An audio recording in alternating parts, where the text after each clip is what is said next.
The arrival of the Zephyrian Sambaza Elena Vasquez pressed her palm against the cool metal of the observation deck window, watching the massive alien vessel approach Earth. The ship was unlike anything humanity had ever seen before. It stretched, nearly 2 kilometers in length, its hull gleaming like polished silver under the sun's rays. Elegant curves and graceful lines made it look more like a work of art than a spacecraft. The vessel moved with a fluid grace that suggested technology far beyond human understanding. Elena had been Earth's lead diplomat for 15 years, but nothing had prepared her for this moment. 3 days ago, the ship had appeared at the edge of the solar system, broadcasting mathematical sequences and peaceful intentions. The aliens called themselves the Zephyrians, and their messages spoke of trade, knowledge sharing, and friendship between their species. The United Earth government had been planning for first contact for decades, but they had always expected it to be more dramatic. Wars, invasions, or desperate pleas for help. Instead, the Zephyrians seemed genuinely interested in peaceful cooperation. Their communications were patient and respectful, waiting for humanity to respond before taking any action. Dr. James Rodriguez stood beside Elena, his scientific instruments recording every detail of the approaching vessel. He was Earth's leading xenobiologist, chosen specifically for this historic moment. The readings from his equipment showed energy signatures that defied current human physics, but there were no weapons visible on the ship's hull. "Look at those propulsion systems," James whispered in amazement. "They're not using any kind of exhaust or reaction mass. It's like they're manipulating space itself." Elena nodded, though her diplomatic training kept her focused on the bigger picture. The Zephyrians had chosen to approach Earth openly, making no attempt to hide their presence. This suggested either complete confidence in their peaceful intentions or absolute certainty in their ability to handle any human response. The alien ship settled into a stable orbit around Earth, positioning itself where it could be easily observed, but posed no immediate threat to populated areas. Within hours, a smaller shuttle detached from the main vessel and began descending toward the specially prepared landing site in Geneva, Switzerland. Elena was part of the international delegation, chosen to make first contact. Representatives from every major nation stood behind reinforced barriers, while media from around the world broadcast the historic moment to billions of viewers. The atmosphere was tense but hopeful, as humanity prepared to meet their first alien visitors. The shuttle landed with barely a whisper, its advanced technology making the process appear effortless. A ramp extended from the craft, and 3 figures emerged. The Zephyrians were tall and elegant, standing nearly 8 feet in height. Their skin had a subtle blue tint that seemed to shimmer in the afternoon light. Their features were humanoid, but refined, with large eyes that held an ancient wisdom and intelligence. The leader of the group stepped forward, its movements graceful and deliberate. When it spoke, its voice carried a melodic quality that was both alien and strangely comforting. "Greetings, people of Earth. I am Coordinator Thielen of the Zephyrian Collective. We come in peace, seeking friendship and mutual understanding." Elena stepped forward, her heart pounding with the weight of representing all humanity. "Welcome to Earth, Coordinator Thielen. I am Ambassador Elena Vasquez, speaking for the United Earth government. We are honored by your visit and eager to learn about your people." The first meetings were everything humanity had hoped for. The Zephyrians were curious about human culture, art, and history. They shared stories of their own civilization, describing a peaceful society that had explored the galaxy for thousands of years. They spoke of other species they had encountered, always emphasizing their commitment to non-interference and mutual respect. Over the following weeks, the cultural exchange expanded rapidly. Zephyrian scientists worked alongside human researchers, sharing knowledge about medicine, physics, and engineering. They introduced technologies that could cure diseases, provide clean energy, and even extend human lifespans. In return, they seemed fascinated by human creativity, spending hours studying art, music, and literature. The Zephyrians established a permanent embassy in Geneva, with Coordinator Thielen serving as their primary representative. Daily meetings were held to discuss everything from trade agreements to joint exploration missions. The aliens were patient and understanding, never pushing too hard or demanding immediate answers to complex questions. However, not everyone was convinced by the peaceful facade. Captain Marcus Chun commanded the TCS Sovereign, a warship that officially did not exist. For the past decade, he had been part of Earth's most classified military project, preparing for the possibility that first contact might not be as peaceful as everyone hoped. The Sovereign was hidden in the asteroid belt, its advanced cloaking systems making it invisible to all known sensors. The ship represented humanity's greatest achievement in military technology, designed specifically to fight threats that conventional weapons could not handle. Marcus and his crew had been watching the Zephyrian arrival with growing suspicion. Something doesn't add up, Marcus told his intelligence officer, Commander Sarah Kim. Look at their ship's positioning. They have perfect sight lines to every major military installation on Earth. Sarah studied the tactical displays, her years of experience in military intelligence making her naturally suspicious of anything that seemed too good to be true. Their questions are also getting more specific. They want to know about our communication networks, our response times, and our defensive capabilities. The Sovereign's sophisticated sensors were detecting things that civilian instruments missed. The Zephyrian ship was producing far more energy than it appeared to be using, suggesting hidden systems or capabilities. The aliens were also conducting regular scans of Earth's surface, mapping everything from population centers to natural resources. Sarah's investigation revealed even more disturbing patterns. The Zephyrians had asked very specific questions about human psychology, particularly about trust, cooperation, and emotional responses to stress. They seemed especially interested in how humans reacted to authority figures and how quickly they would accept new leadership. They're not just studying our technology, Sarah reported to Marcus. They're studying us, our behaviors, our weaknesses, our social structures. This feels like reconnaissance, not cultural exchange. Marcus nodded grimly. The Sovereign had been built for exactly this scenario, but he hoped they would never need to use it. The ship's crew had been carefully selected for their skills and their willingness to make difficult decisions when humanity's survival was at stake. Meanwhile, on the surface, the peaceful exchanges continued. The Zephyrians hosted concerts where human musicians performed for alien audiences, and they reciprocated by sharing their own art forms.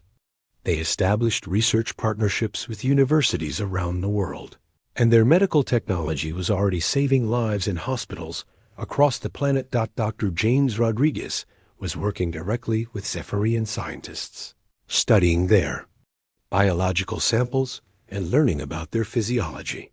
The aliens were remarkably similar to humans in many ways, but there were subtle differences that suggested either parallel evolution or something more deliberate. Their cellular structure contained traces of DNA from multiple species, as if they had somehow incorporated genetic material from other life forms. This is impossible, James told his research team. No natural evolution could produce this kind of genetic diversity. It's like they're composed of pieces from dozens of different species. His assistant, Dr. Linda Park, was equally puzzled by the findings. Maybe they're shapeshifters, or they've mastered genetic engineering to an incredible degree. The discovery troubled James, but when he tried to discuss it with the Zephyrians, they dismissed his concerns. They claimed that their species had simply evolved differently than humans, and that the genetic complexity was natural for their kind. However, James noticed that they seemed uncomfortable with his questions and quickly changed the subject. Elena, was having her own doubts about their guests. While the Zephyrians remained polite and helpful, she sensed that they were hiding something important. Their answers to certain questions were evasive, and they seemed to know more about human history and culture than they initially let on. It was as if they had been studying humanity for much longer than the few weeks since their arrival. The breakthrough came when Sarah intercepted an encrypted transmission from the Zephyrian ship. The message was brief but chilling. Phase 1. Complete. Subjects fully catalogued. Recommend proceeding to Phase 2 ahead of schedule. Resistance probability minimal. Sarah brought the intelligence to Marcus immediately. They're not here for peace. This has all been a setup. Marcus studied the message, his worst fears confirmed. Alert all ships. Prepare for Operation Revelation. The Sovereign began moving toward Earth, its cloaking systems keeping it hidden from Zephyrian sensors. On the alien mothership, Coordinator Thielen was meeting with his true commanders. The peaceful diplomat facade was dropped, revealing a cold and calculating military. Mind, the humans have exceeded our expectations in terms of cooperation. They have shared everything we need to know about their defenses, their resources, and their psychological weaknesses. The Zephyrians had perfected this approach over centuries of conquest. They would arrive at a new world, present themselves as peaceful explorers, and spend months learning everything about their targets. Once they understood a species completely, they would strike with overwhelming force, using their knowledge to minimize resistance and maximize efficiency. "How many worlds have we conquered using this method?" asked one of the junior officers. 43, Thielen replied with satisfaction. "This approach is far more efficient than direct assault. Let them trust you. Learn their weaknesses then. Strike when they cannot resist." The Zephyrian fleet was already moving toward Earth, hidden behind a sophisticated cloaking field. 7 massive warships, each designed for planetary conquest, were approaching from different directions. The peaceful mothership in orbit was merely a scout, gathering final intelligence before the main attack began. But as the alien fleet prepared to reveal itself, they had no idea that humanity had been preparing for this exact scenario. The Sovereign and its sister ships were moving into position, ready to show the Zephyrians that Earth would not be conquered without a fight. The peaceful first contact was about to become something much more dangerous, and humanity was ready to prove that they were not the easy prey the aliens expected. The Terran response. The moment of truth arrived on a quiet Tuesday morning when long-range sensors detected the approaching Zephyrian fleet. The 7 warships were massive, each one larger than anything in human space. Their hulls bristled with weapons designed to reduce planets to rubble, and their holds contained the equipment needed to process entire civilizations. Director Michelle Torres stood in the Emergency Command Center, buried deep beneath the mountains of Colorado. Screens surrounded her showing tactical data from around the world, while military leaders, scientists, and government officials waited for her orders. The weight of humanity's survival rested on her shoulders, but she had been preparing for this moment for 15 years. "How long until they reach Earth?" she asked her tactical officer. 18 hours at current speed, came the reply. Their formation suggests they plan to attack from multiple directions simultaneously. Michelle nodded. The Zephyrians were following a predictable pattern, one that humanity had studied and prepared for. Activate Operation Revelation. Send the authorization codes to all ships. Throughout the solar system, hidden human vessels began receiving their orders. The Sovereign and 6 other warships had been constructed in secret over the past decade, each one designed with a single purpose: to defend Earth from threats that conventional weapons could not handle. The ships had been hidden in asteroid fields, behind moons, and in the shadows of larger planets. Waiting for this moment, Captain Marcus Chon stood on the bridge of the Sovereign, watching his crew prepare for battle.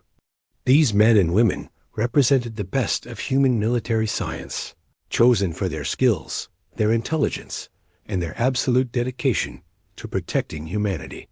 They had trained for years in secret, knowing that they might be Earth's last hope against an alien invasion. "All stations report ready, Captain," announced his executive officer, Commander David Liu. "Weapon systems are online, shields are at maximum power, and the crew is at battle stations." Marcus nodded, feeling the familiar weight of command. "Take us to Earth. Maximum stealth until we're in position." The Sovereign began its journey toward Earth, its advanced cloaking systems keeping it invisible to Zephyrian sensors. The ship was a marvel of human engineering, incorporating technology that had been developed specifically for fighting alien threats. Its hull was composed of adaptive armor that could redistribute energy from directed weapons, and its weapon systems were designed to penetrate alien defenses. On the Zephyrian mothership, Coordinator Thielen was preparing to drop his peaceful facade. The time for deception had passed, and now it was time to reveal their true nature. The humans aboard the ship were gathered in what they thought was a routine meeting, unaware that they were about to become prisoners.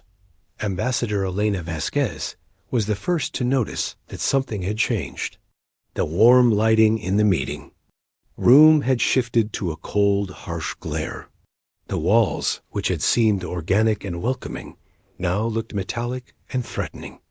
Energy barriers had appeared at all the exits, trapping the human delegation inside. "What is the meaning of this?" Elena demanded, her diplomatic training keeping her voice steady despite her growing fear. Thielen smiled, but the expression was cold and predatory. "The deception is no longer necessary, Ambassador. We have learned everything we need to know about your species." The Zephyrian's appearance began to change. The elegant, peaceful features melted away, revealing something far more sinister. Their skin took on a metallic sheen, and their eyes glowed with an inner light that spoke of ancient cruelty. They had been wearing biological masks, hiding their true nature from human observers. "You are conquerors," Elena said, the pieces finally falling into place. "Everything you told us was a lie." Thielen nodded, seeming to take pleasure in her realization. "We are the Zephyrian Collective, and we have perfected the art of conquest. 43 worlds have fallen to our methods. We arrive in peace, gain your trust, learn your weaknesses, and then strike when you cannot resist." Holographic displays appeared around the trapped humans, showing images of dead worlds. Cities lay in ruins, oceans had been drained, and entire ecosystems had been stripped away. The Zephyrians were not just conquerors. They were consumers who left nothing behind but empty shells. "Your species showed remarkable cooperation," Thielen continued.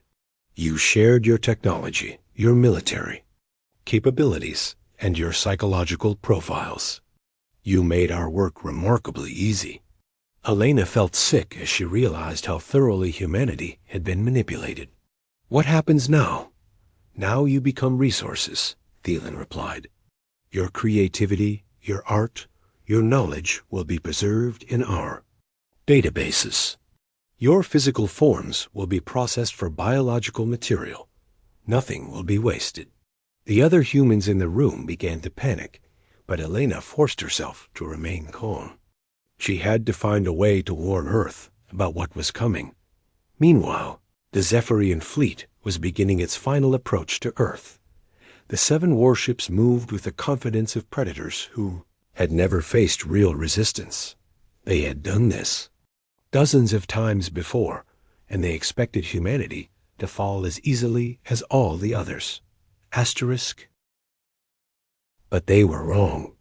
As the alien fleet entered Earth's solar system, they encountered something they had never seen before. Human warships appeared from nowhere, their cloaking systems deactivating to reveal vessels that should not have existed. The Sovereign led the formation, its massive bulk bristling with weapons that radiated danger. "This is impossible," the Zephyrian fleet commander transmitted to his ships. Human technology is primitive. They cannot have built ships like these. But the sensor readings were clear. 7 human warships were moving to intercept the Zephyrian fleet, and their energy signatures indicated weapons and defenses that matched or exceeded alien technology. Captain Marcus Chun smiled grimly as he watched the alien fleet's confused response.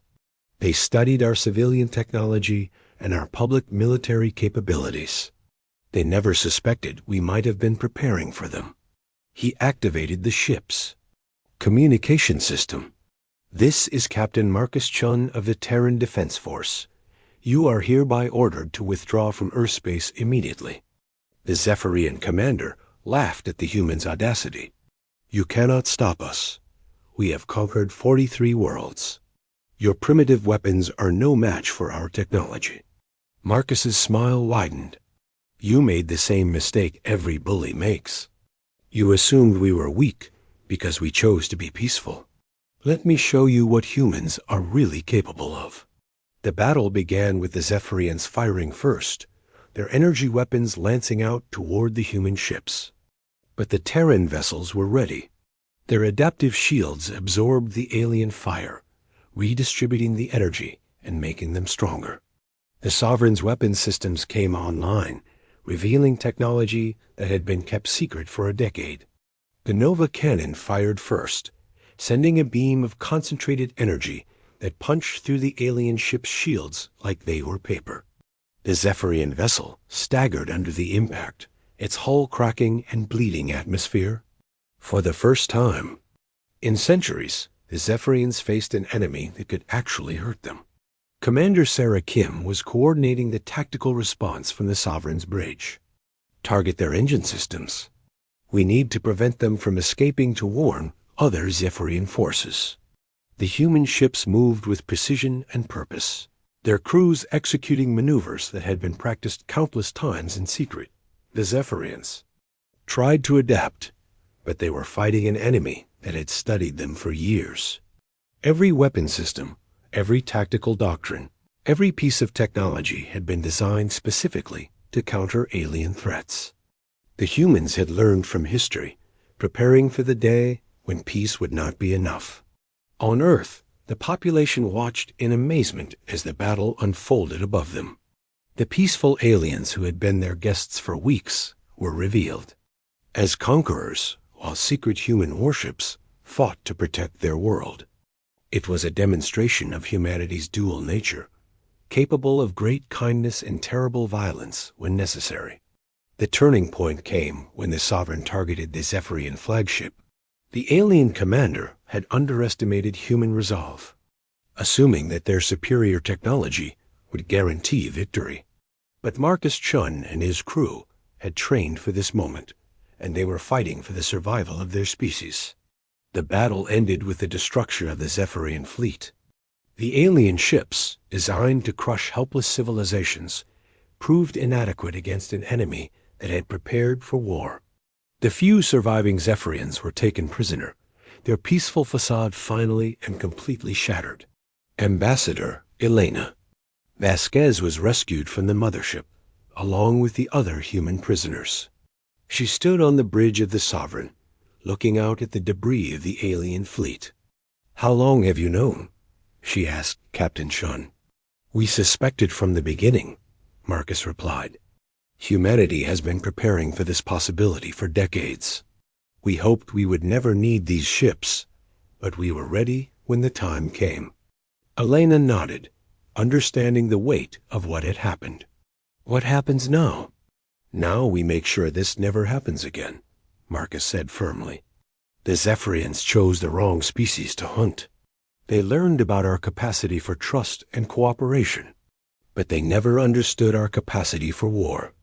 That was their fatal mistake. The victory over the Zephyrian fleet marked a turning point for humanity. They had proven that they could defend themselves against alien threats, but they had also learned valuable lessons about the dangers of blind trust. The peaceful first contact had been a deception, but it had also revealed humanity's true strength, the ability to hope for the best while preparing for the worst. As the Sovereign and its sister ships returned to their hidden bases, the message was clear to any other species that might be watching. Earth would welcome peaceful visitors, but it would never again be caught unprepared. Humanity had shown that they were not easy prey, and they were ready to defend their world against any threat that dared to challenge them. Asterisk.